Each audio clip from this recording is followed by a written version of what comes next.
Pandian store சீரியல்ல today எபிசோட்ல நம்ம ராஜியை கதிர் அப்படியே வர்ணிக்கிறாங்க. எவ்வளோ பேரழகிய இருக்க தெரியுமா நீ அப்படின்ற மாதிரி சொல்கிறாங்க. ஆனால் நீ எப்போ இப்படி மாறின அப்படின்னு சொல்லிட்டு ராஜி கேட்கவும், நான் என்ன மாறினேன்? ஆமாம், இப்படியெல்லாம் நீ பேசினதே இல்லை, நீ பேசியும் நான் கேட்டதும் கிடையாது, இப்படியெல்லாம் பேச மாட்டியான்னு சொல்லி நான் எத்தனை நாள் ஏக்கப்பட்டுட்டு இருந்தேன் தெரியுமா அப்படின்ற மாதிரி சொல்லிடுறாங்க. அதுக்கு அடுத்ததான் இங்கேருந்து உடனே ஊருக்கு போனதும் ரூம்மேட்டாக பார்க்க மாட்டியே அப்படின்னு சொல்லிட்டு ராஜு கேட்குறாங்க. நான் எதுக்காக அப்படிலாம் பார்க்க போகிறேன்? ஆமாம், போன தடவையும் நீ தான் எனக்கு ரொம்ப பிடிக்கும், நீ தான் என் உலகன்னு சொன்னீங்க. ஆனால் சென்னைக்கு போனது, அங்கே ஊருக்கு போனதுமே நீங்கள் அப்படியே திருப்பி பேசிட்டீங்கல்ல, அதனால தான் கேட்குறேன் அப்படின்ற மாதிரி ராஜி சொல்கிறாங்க. இனிமே அப்படியெல்லாம் நடக்கவே நடக்காது அப்படின்னு சொல்லிட்டு நம்ம கதிர் சொல்லிக்கிட்டு இருக்காங்க. என்ன உனக்கு எவ்வளோ பிடிக்கும் அப்படின்னு சொல்லிட்டு ராஜி கேட்கவும், அதுக்கெல்லாம் அளவே இல்லை அப்படின்னு சொல்லிட்டு நம்ம கதிர் ராஜியை எந்த அளவுக்கு பிடிக்கும் அப்படின்னு சொல்லிட்டு வர்ணிக்கிறாங்க. அவங்களுக்குள்ள ஒரு க்யூட் பயங்கரமாக போயிட்டுருக்கு. அதுக்கு அடுத்து தான் இந்த பக்கம் நம்ம சரவணன் மொபைலை பார்த்துக்கிட்டு இருக்காங்க. அப்போ நம்ம அஞ்சலி வாய்ஸ் மெசேஜ் அனுப்பிட்டுருக்காங்க. ஆமாம், நீ கடையிலேருந்து வந்துட்டியா? வந்தோடனே உனக்கு ஃபோன் பண்ணணுன்னு நினச்சேன். சரி, நீ ஏதாவது வேலையாக இருப்பேன்னு சொல்லிட்டு தான் உனக்கு நான் ஃபோனே பண்ணலை அப்படின்ற மாதிரி சொல்லிடுறாங்க. அதுக்கு சரவணன் நான் முன்னைவே வேலையை விட்டுட்டு வந்துட்டேன், சாப்பிட்டு முடிச்சுட்டு ரெஸ்ட் எடுத்துகிட்டு இருக்கேன். ஓ அப்படியா அப்படின்ற மாதிரியே சொல்லிடுறாங்க. அதுக்கு அடுத்ததாக சரவணன் அஞ்சலிக்கு கால் பண்ணுறாங்க. அஞ்சலி கால் பண்ண உடனே, ஆமாம் என்னாச்சு, எதுக்காக நீ உன் ஹஸ்பண்டை விட்டுட்டு நீங்கள் வந்துட்ட அப்படியே சொல்லிட்டு நம்ம சரவணன் கேட்கவும், அது ஏன் சரவணா கேட்குற, நீயும் நானும் லவ் பண்ணிகிட்டு இருந்தோம், அப்படியே இருந்திருக்கக்கூடாதா? உங்கள் அப்பா சொல்கிறாங்கன்னு சொல்லி நீயே என்ன வேண்டான்னு சொல்லிட்ட. உன்னை கல்யாணம் பண்ணியிருந்தாவது நிம்மதியாவது இருந்திருப்பேன்.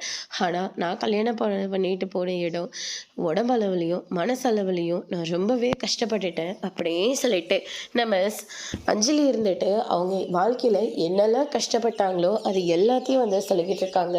அது மட்டும் இல்லை, அதுக்கு அடுத்ததான் அவங்ககிட்ட நான் டிவோர்ஸ் கேட்டேன், டிவோர்ஸும் தரமாட்டேன்னு சொல்லி ரொம்ப பிரச்சனை பண்ணிட்டாங்க. நல்ல வேலை நான் டிவோர்ஸ் கேட்ட நேரமாக என்னவோ அவங்க ஆல்ரெடி ஃபாரின் போகிறதுக்காக எல்லாம் ஏற்பாடும் பண்ணி வச்சுருந்தாங்க. அதனால் அவர் அங்கே போக வேண்டியதாக சூழ்நிலை ஆயிடுச்சு. அதனால் எனக்கு சீக்கிரமாகவே டிவோர்ஸ் கிடச்சிருச்சு.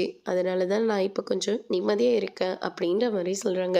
ஆமாம், இந்நேரத்துக்கு எனக்கு ஃபோன் பண்ணியிருக்கியே, உன் ஒய்ஃப் எதுவும் சொல்ல மாட்டாங்களா? என்னை பற்றி உங்கள் ஒய்ஃப் கிட்டே சொல்லியிருக்கியா அப்படின்னு சொல்லிட்டு கேட்கவும், அதெல்லாம் நிறையாவே சொல்லியிருக்கேன் அப்படின்னு சொல்லிட்டு சரவணன் சொல்லிடுறாங்க. அப்படின்னா உங்கள் ஒய்ஃப் பக்கத்தில் தான் இருக்காங்களா? இல்லை, அவங்க அவங்க அம்மா வீட்டுக்கு போயிட்டாங்க அப்படின்ற மாதிரியே சொல்கிறாங்க. அவங்க எந்த ஊர், என்ன பண்ணுறாங்க? அம்மா வீட்டுக்கு வேற போயிட்டாங்கன்னு சொல்லிக்கிட்டு இருக்க. ஆமாம், ஒருவேளை அவங்க ப்ரெக்னெண்ட்டாக இருக்காங்களா, டெலிவரிக்காக அவங்க அம்மா வீட்டுக்கு போயிருக்காங்களா அப்படின்னு சொல்லிட்டு கேட்குறாங்க. அப்படிலாம் ஒன்றும் இல்லை, சும்மா தான் போயிருக்கா அப்படின்ற மாதிரியே சொல்லி சமாளிக்கிறாரு. அதுக்கு அடுத்ததா, சரி நான் அப்புறமா பண்ணுறேன் அப்படின்னு சொல்லிட்டு ஃபோனை கட் பண்ணிடுறாங்க. அதுக்கு அடுத்ததா இந்த பக்கம் நம்ம செந்தில் வீட்டிலேயே உட்காந்து பயங்கரமாக குடிச்சிக்கிட்டு இருக்காங்க. மீனாக போகிறாங்க. இது என்னங்க புது பழக்கமாக இருக்குது, இது பீர் அடிக்கிறதுக்கா? இல்லை, வீட்டில் உட்காந்து குடிச்சுக்கிறேன், வீட்டில் அடிக்காமல் வேறு ரோட்லேயே உட்காந்து அடிக்க முடியும் அப்படின்ற மாதிரி சொல்கிறாங்க. அங்கே இருந்திருந்தால் இந்த மாதிரியெல்லாம் தண்ணி அடிச்சிருக்க முடியாது. ஆனால் இது அப்படி கிடையாது, நம்ம தனியாக வந்துட்டோம், நம்மளை கேட்க யாரும் கிடையாது. அதனால தான் என் இஷ்டமாக நான் எல்லாத்தையும் பண்ணிக்கிட்டு இருக்கேன் அப்படின்னு சொல்லிட்டு செந்தில் சொல்லிக்கிட்டு இருக்காரு. அதுக்கடுத்ததான், நீ பண்ணதை மட்டும் நான் மன்னிக்கவே மாட்டேன். என் அண்ணன் இவ்வளோ நல்லவர் தெரியுமா, அவர் வாழ்க்கையில் நடக்கக்கூடாது எல்லாமே நடந்துருச்சு. ஆனால் என்ன பண்ணுறது, நாங்கள் யாருமே அவங்க வேண்டான்னு சொல்லி ஒதுக்கி வச்சோம். ஆனால் நீ என்ன பண்ணியிருக்க, அவங்களுக்காக நீ எல்லாத்துலேயும் சப்போர்ட் பண்ணியிருக்க அப்படின்னு சொல்லிட்டு நம்ம செந்தில் மீனாக்கிட்ட சொல்லிக்கிட்டு இருக்காங்க. நான் தான் என்ன நடந்துச்சுன்னு தெளிவாக தானே சொன்னேன், அதனால் கொஞ்சம் அமைதியாக இருங்களேன் அப்படின்ற மாதிரியே சொல்லிடுறாங்க. அதுக்கு அடுத்ததாக பார்த்தீங்கன்னா, என்னத்தை மறைச்ச, ஏற்கனவே அம்மா அவங்களெல்லாம் பிளாக் லிஸ்ட்டில் போட தானே சொன்னாங்க. ஆனால் நீ ஏன் இன்னும் போடாமல் இருக்க? நாங்கள் எல்லாருமே போட்டிருக்கோம், அவங்களால நாங்கள் படாத கஷ்டம் எல்லாத்தையும் பட்டாச்சு. ஆனால் நீ என்னடனா எதுவுமே நடக்காத மாதிரி அவங்க கிட்ட போய் பேசிகிட்டு இருக்க அப்படின்னு சொல்லிட்டு கோவப்படுறாங்க. அரசியோட விஷயத்தில் சுகன்யா தான் இதில் சம்மந்தப்பட்டிருக்காங்கன்னு உனக்கு தெரிஞ்சிருக்கு. அந்த விஷயத்தையும் மறைச்சிட்டேன். ராஜுக்கும் கதிருக்கும் கல்யாணம் பண்ண விஷயத்தையும் மறைச்சிட்டேன். அதுக்கு அடுத்ததா இப்போ அந்த நகை விஷயத்துலேயும் மறைச்சிருக்கு. இன்னும் என்னால தான் மறைச்சு வச்சிருக்க அப்படின்னு சொல்லிட்டு செந்தில் வந்து கேட்டுக்கிட்டு இருக்காங்க. உங்ககிட்ட நான் எக்ஸ்பிளைன் பண்ணி பண்ணி ரொம்ப டயர்ட் ஆயிட்டேன், என்னை விட்டுருங்க அப்படின்ற மாதிரி சொல்லிடுறாங்க. அதுக்கு அடுத்ததான் அடுத்த நாள் நம்ம கோர்ட்டில் கேஸ் வருது அப்படின்னு சொல்லிட்டு நம்ம தங்கமயில் இருந்துட்டு சாமி கும்பிட்டுட்டு இருக்காங்க. சாமி கும்பிட்டா மட்டும் போதாது, அங்கே போயிட்டு தைரியமாக பேசணும். ஏற்கனவே நமக்காக ஒரு வழி காத்துட்டு இருந்துச்சு, அந்த வழியும் நீங்கள் அடைச்சி விட்டுட்டு இனிமேலாவது கொஞ்சம் உஷாராக இருந்து பொழைக்க வழியை பாரு அப்படின்ற மாதிரியே சொல்கிறாங்க. நீ என்ன பண்ணணும்னு சொல்லு, தங்கமயில் பண்ணும். தேவையில்லாமல் மயிலை போட்டு கரிச்சு கொட்டிட்டு இருக்காத அப்படின்ற மாதிரி சொல்லிடுறாரு. ஆமையா, நான் தான் கரிச்சு கொட்டிட்டு இருக்கேன், நம்ம சைடு எல்லாமே வீக்காக இருக்குன்னு சொல்லி அந்த லாயர் வந்து சொல்லிக்கிட்டு இருக்காங்க.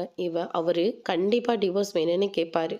ஆனால் இல்லை இல்லை, நான் வாழ்ந்தா என் மாமாவோட தான் வாழணும்னு சொல்லி அங்கே இது ஒரே ஸ்டேட்மெண்ட்டில் அங்கே போய் உக்காந்துக்கணும். திரும்ப இந்த வீட்டு பக்கமே வரக்கூடாது. நல்லது கெட்டதுக்கு இதுக்கு மட்டும்தான் இங்கே வரணுமே தவிர மற்றபடிக்கு இங்கே வரவே கூடாது அப்படின்ற மாதிரி சொல்லிடுறாங்க.